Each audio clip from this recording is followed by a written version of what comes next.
Hello everyone केटी online को आपको स्वागत जनाऊँ। तो देखुते पे OSS जो junior engineer civil document verification होता तो तार फाइनल रिजल्ट आसी पे।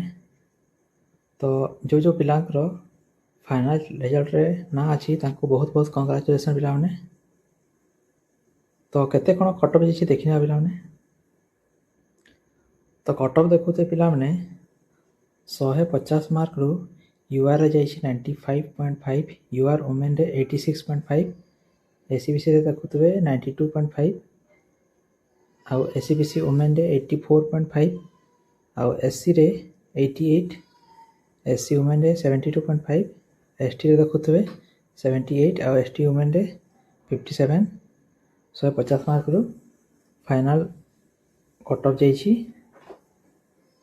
तो पुणी थे कौच जो पिला हैनी से मन दुख करतुनि, एबे हैनी आउरी वैकेंसी आसीबो तापाई भलसे पढ़ापढ़ी करथांतु। आ जो पिलांकर हैछि ताको पुणी थे कंग्राचुलेसन। आ कमेंट बॉक्स रे भी जणाइबे। एटा था नोटिस पे जदि वीडियो इन्फॉर्मेटिव भल लगे वीडियो को लाइक, चैनल सब्सक्राइब, आ वीडियो को शेयर कर दिंतु। धन्यवाद।